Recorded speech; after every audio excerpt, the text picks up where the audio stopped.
Hey, I'm golf broadcaster Matt Adams. The updated and expanded second edition of my book, The Golf Round I'll Never Forget, Golf's Biggest Stars Recall Their Finest Moments, is now available. Readers can expect to march with Arnie's Army at the 1960 U.S. Open, relive Jack Nicklaus's remarkable 1986 Masters win, and be amazed by the Tiger Slam. The Golf Round I'll Never Forget, Golf's Biggest Stars Recall Their Finest Moments. Pick it up where fine books are sold, including BarnesandNoble.com and Amazon.com.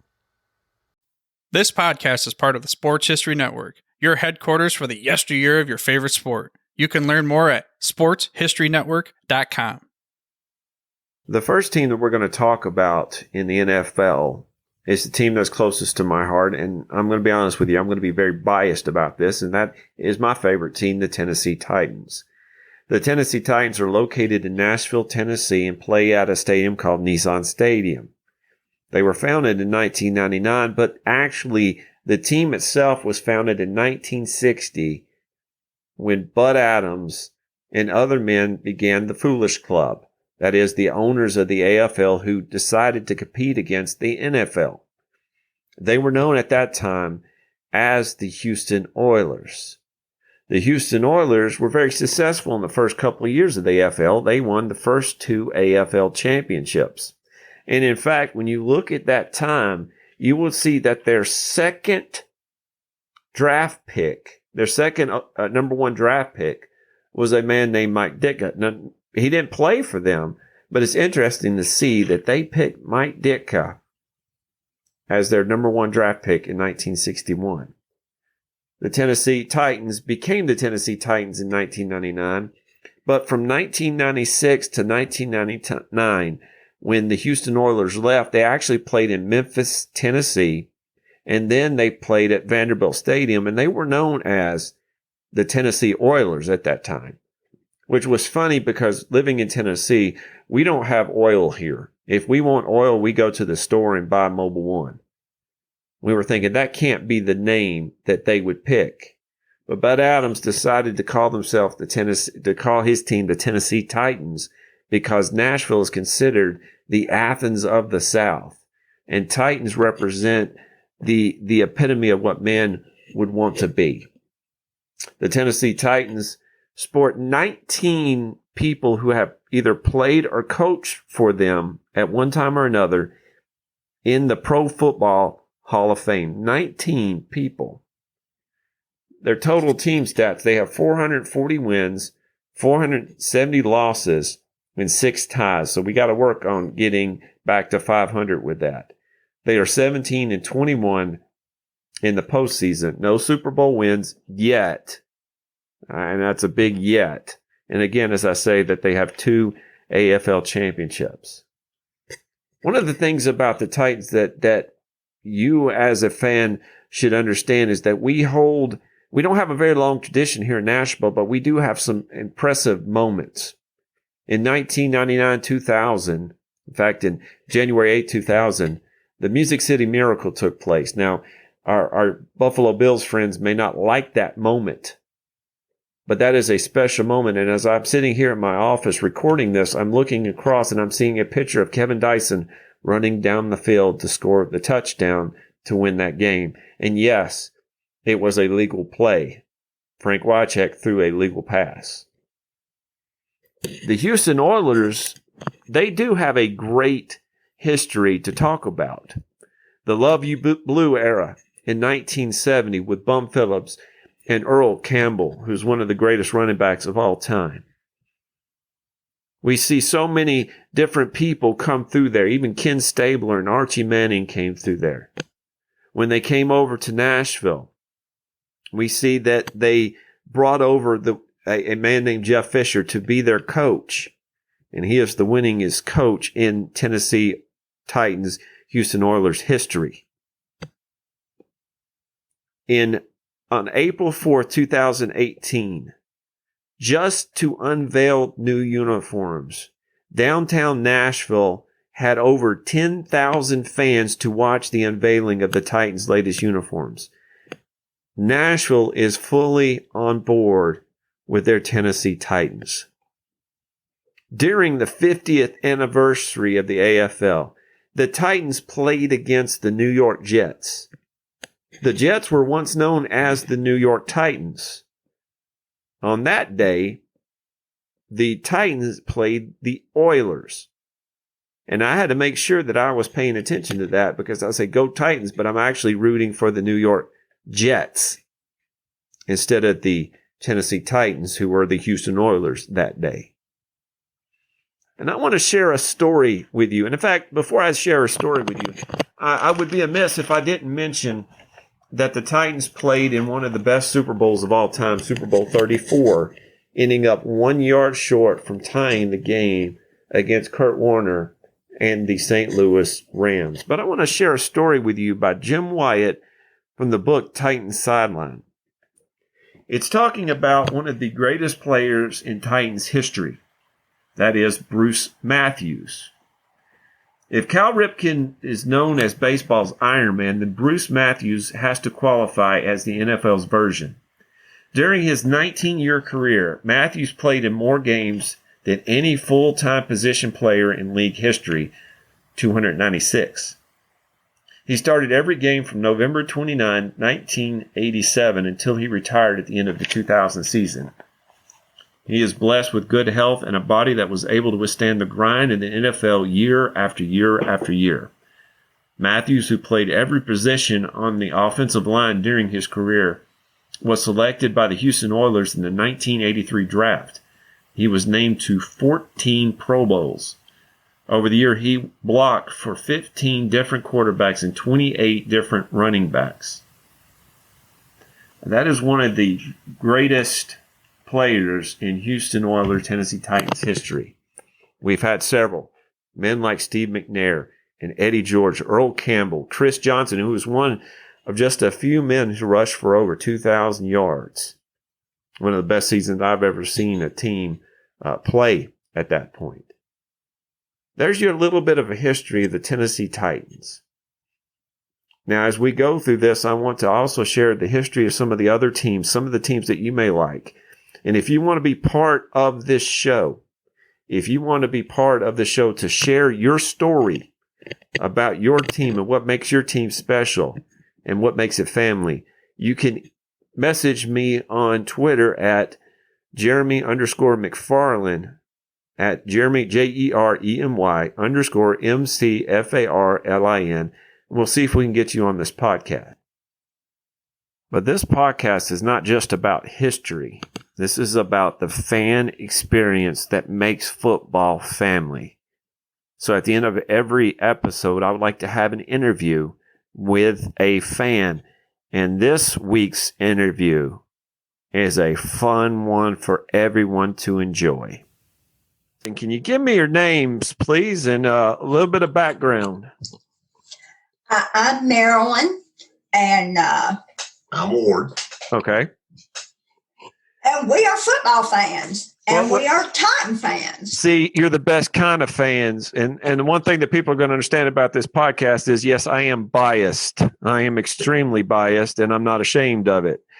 Tell me, the podcast is called Football is Family, and that's what it's going to be called. That's where I'm going with right now. What makes football family to you? I know the background because I've known y'all for a while, but please let everybody know.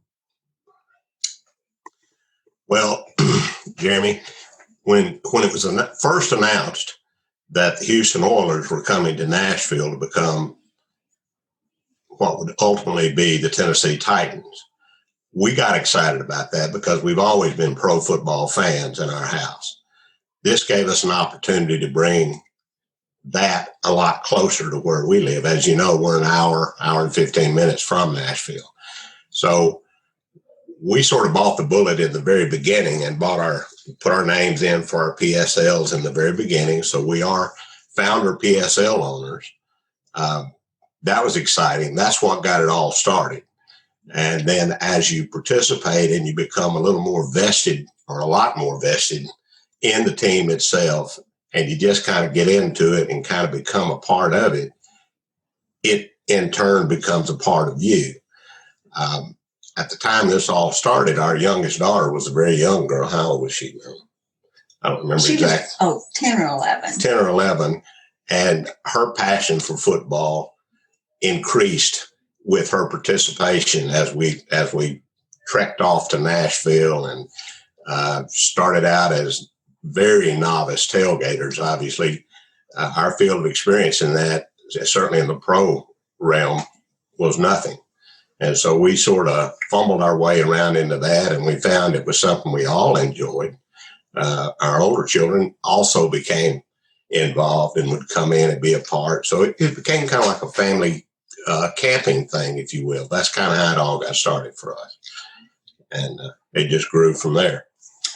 Well, we had all gathered around pro football before we had any idea that the Titans would locate here in Nashville. Now, what were your teams before the Titans came? Well, Pittsburgh Steelers for he me. was a Steelers fan. Okay, we're going to mute Ward for a minute. Yeah, I was a Pittsburgh Steeler fan, and of all the teams in the league at that time to be coming to Nashville, the Houston Oilers was my least favorite. Because of the Steeler connection back before the league realigned, the Oilers and the Steelers were in the same division. Was it the AFC Central, wasn't it? Yeah, it was. And so anyway, I was a little reluctant in the very first. In fact, our first Titan versus Steeler game in Nashville, we went as a house divided. We split Mallory right down the middle from the top of her head down. We inlaid different jerseys and had her sewed up yellow this half, blue this half, and bless her heart, the car was split down the middle too. So, we've had that kind of fun with it. And then, of course, as I said a few minutes ago, the more vested you become in it, you let those old passions go. And I let those old Steelers go, although I still have fond memories of all the guys I enjoyed playing. What about you, Miss Marilyn? What were you before? Well, I was more of a Chicago Bears fan because I loved the coaching style of Mike Ditka. It was, just hard-nosed football. And I have watched football since I was in the 7th grade. And then our son played football when he was little, so we all were around football. As a matter of fact, one year for an anniversary present, I surprised Ward with a trip to Pittsburgh to watch the Steelers play. And this was before we had any idea that there would be a team here. And it just so happened that we were playing the Tennessee Oilers. Yeah. Oh, my goodness. We ran into some of the parents in the parking lot of the Oiler parents who, had their campers around for their tailgates. But we came back with some Steeler paraphernalia.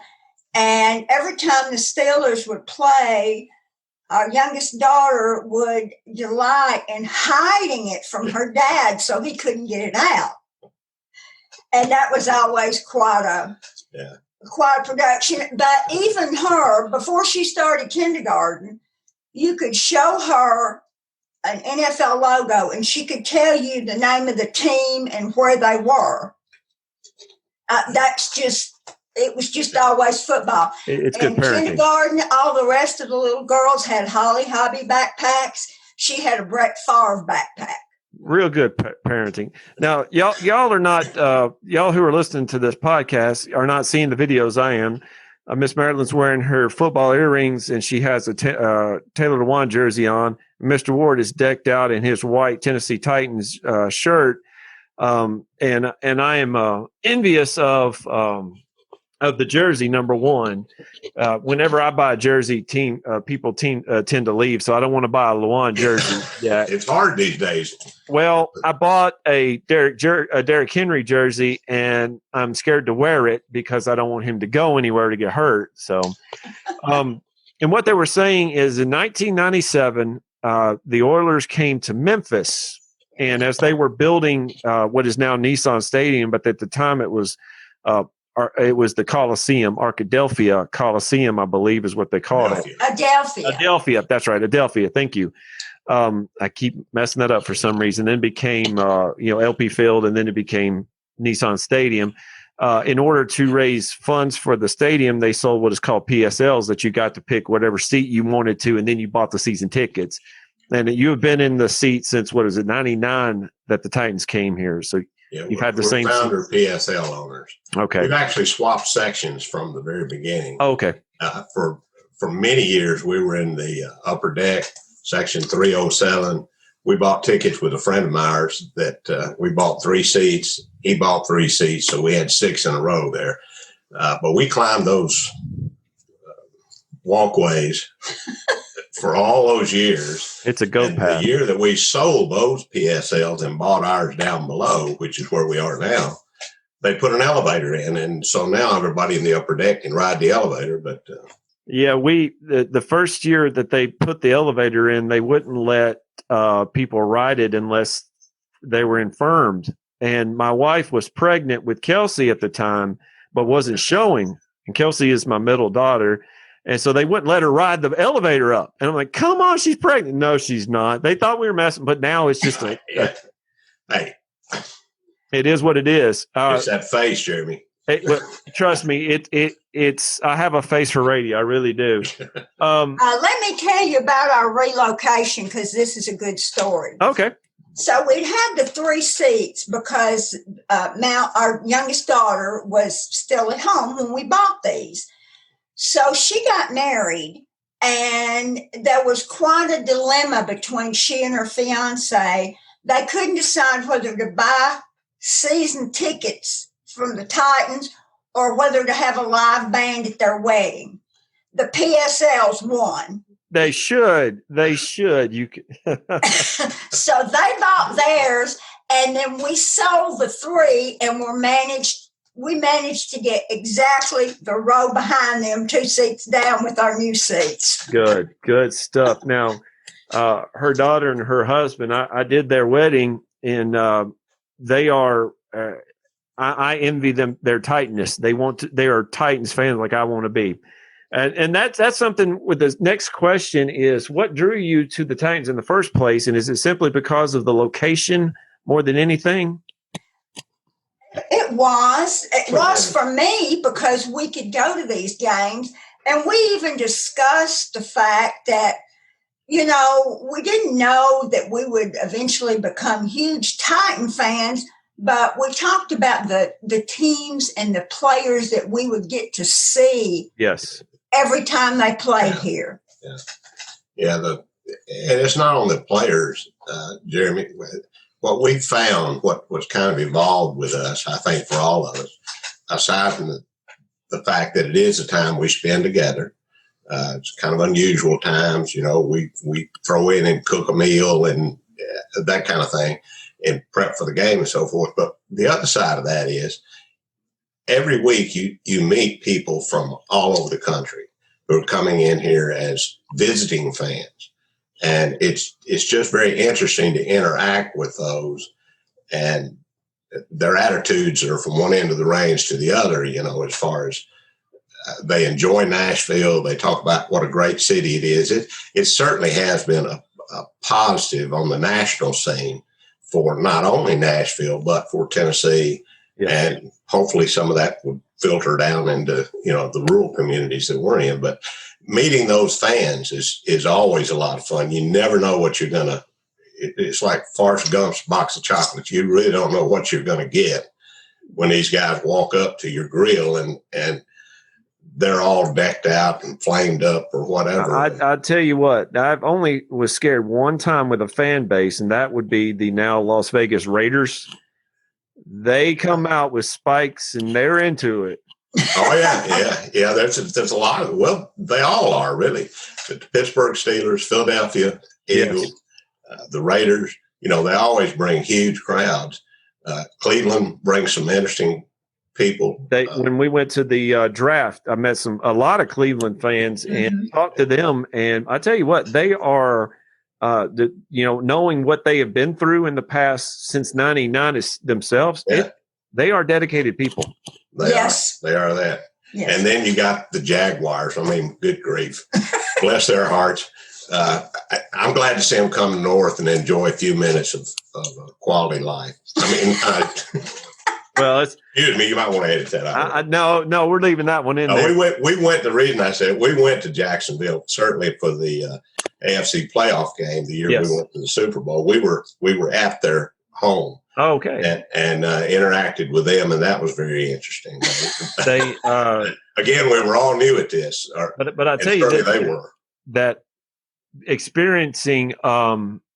And you were just talking there about some special memories y'all have, and I know you have special memories, but I want to focus on one thing in particular.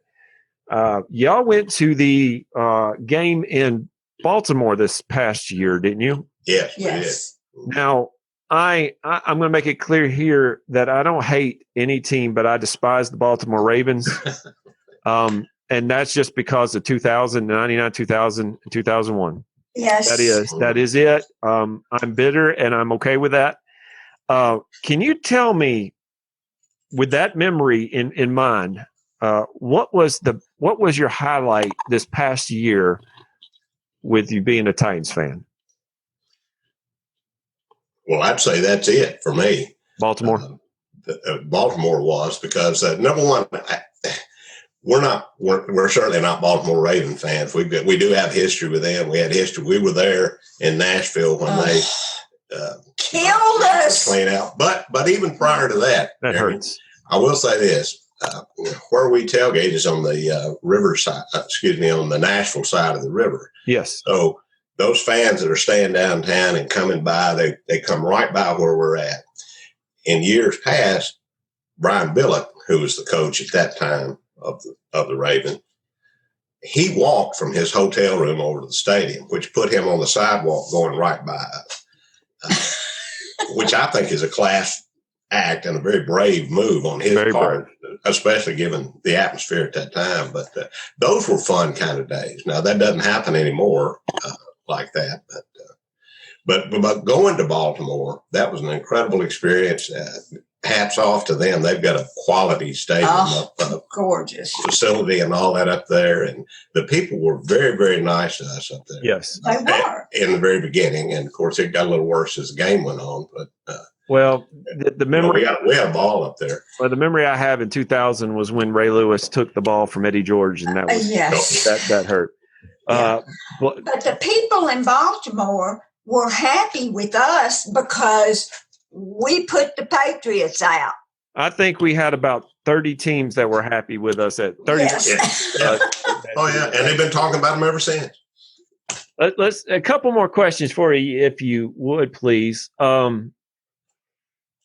Do you have? And I'm number 4. I had on that list. We're going to skip it because you've already answered that. What are your favorite all-time Titans? Well, of course, the classic guy, Wycheck. Yes. Our daughter was the original Wycheck, by the way. That's what we deemed her. But Wycheck, McNair, Eddie, Keith Bullock. Oh, yeah. I'd even throw Derek Mason in there, although he befriended us and became a Raven. But prior to that. So did Steve, so we don't hold that against them. Yeah. Oh, no. But Derek Mason was a very nice young man. We had dinner with him one evening. Did you? Yeah. That's one thing when you look at these guys and you see them, they're superheroes. They're massive guys. You would think with the money they make, but when you look at and talk to people, like just have a moment like Marcus Mariota, very down to earth young man. Oh yeah. I hate that it didn't work out in Tennessee. Lord willing, he has a good season in Las Vegas without beating us. Yeah. But when you talk to people and you say, well, who are your favorite players? There's a reason for that. And maybe because you met them or they reached out to you or see my favorite all time. I'm looking across. I have a Eddie George. I got to meet him. Highlight right there. Yeah. And then the first training camp I went to for the Titans, I got to meet Frank Wycheck, got his autograph. His jersey is in a place of honor for me that I have. So, that's what makes football special. People who don't understand that, you don't meet these guys, you don't get to know these guys, but at the same time, they are still something too. Now, where were you when the Music City Miracle happened? Section 307 in those original PSL seats, sitting right in front of a Buffalo fan in an Andre Reed jersey who just jumped up and threw his confetti with 8 seconds still left on the clock. Well, in case you are a little bit younger, the Music City Miracle, Google it and make sure that you look at the video with Mike Keith and I think Larry Stone. No. I cannot think of his color commentator at the time. But Google it and make sure that you're listening to that broadcast. Now, I was listening to a podcast recently from the Titans that they were telling a story. And the color commentator now, and my mind is just blank, but he was working with Jeff Fisher at the time on the staff, and they were going up to Buffalo. And as they were going up to Buffalo, they was on I think it was a Monday night game or a Sunday night game, whatever it was. They had to introduce the players. And so he said, Coach, what players do you want to be introduced? And he said, introduce the special teams. It was the year afterwards. Introduce the special teams. And as people started to notice the special teams come out, he started hearing the boos get louder until Kevin Dyson, who ran it back, got introduced and people caught what Jeff Fisher was doing. Now I laughed at that, and I thought, yeah, that sounds like Jeff Fisher. I got one other question for you, and you guys go to all the games. I see pictures of you at the games, and you tailgate. Yeah. Do you have any special rituals that you do before the game? The socks. Well, we have socks. Socks that they have to be the same socks every time till we have a bad game, and then you can wash them. Yeah. Yes, do not wash your clothes if they're on a winning streak. Exactly.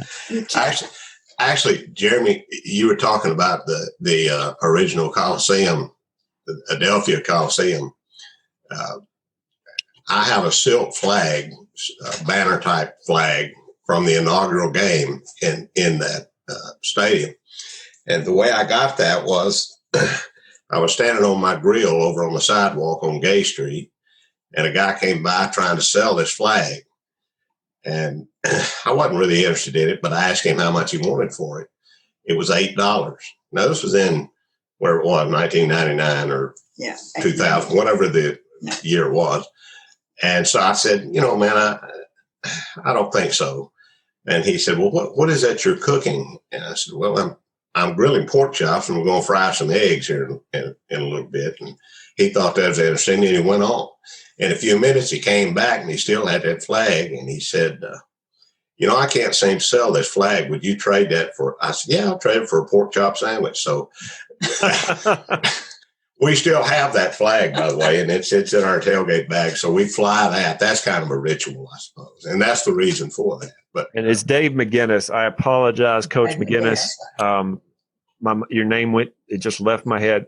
So that's a ritual. You wear paint, don't you, Miss Marilyn? I've seen you paint your face up a little bit. I wear a little bit of everything. One ritual that we have that's at Thanksgiving, just about everybody up and down the street where we tailgate, we all get together and have a big Thanksgiving meal, and everybody brings and contributes different things to it. And then at Christmas, we always put up a Titan Christmas tree, and people come and have their pictures made in front of it. It's a photo op for anybody down there, and believe me, they take advantage of that. I'm coming this year. I have in my office right here a little Titans Christmas tree. Let me think that yours is a lot bigger. So I will wear a mask, and I will come and get my picture taken this year. Come right on. Again, the mask won't be required by Christmas, but you never. Hey, it is what it is. I said, folks, I am biased. These are two great people. If you are in Nissan Stadium, you'll probably hear her before you see her. That's just how that works. And there's nothing wrong with that. I think I have. I've heard her a couple of times when I've been there too, guys. I want to thank you so much for your time, And this is why football is family to me. So I appreciate it, Ward and Marilyn. I appreciate that. Go Titans. Tighten up. Tighten up. This podcast is part of the Sports History Network, your headquarters for the yesteryear of your favorite sport. You can learn more at sportshistorynetwork.com. Hey there, sports history fan. This is Arnie Chapman, a.k.a. the Football History Dude, and I hope that you enjoyed this recent episode presented by the Sports History Network and were able to learn some good old-fashioned sports history knowledge nuggets.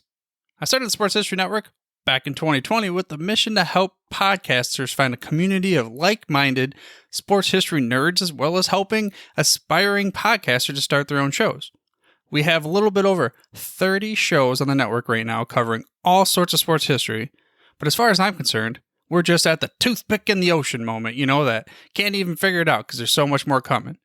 We wanted to create the ultimate headquarters for sports yesteryear, starting with Podcast Network and our website, but we're going to continue to move into other mediums as well. And here's the cool part, because we want you to be part of our team. So if you're interested in starting your own podcast, or maybe being a guest on one of our shows, or who knows, maybe even writing an article for us over on the website. Seriously, all you gotta do is reach out to us on the contact page over at sportshistorynetwork.com. You can be as technologically savvy as a Neanderthal tapping on a stone trying to figure out this whole hieroglyphics thing back in the day. Again, it doesn't matter, because even if you don't understand the whole podcast space, we have a production team that can pretty much help you out with doing everything. All you gotta do, head over to sportshistorynetwork.com, head to the contact page, fill it out. That message goes right to me, and I'll reach out to you as soon as I can. But for now, dude, I'm through if you're through.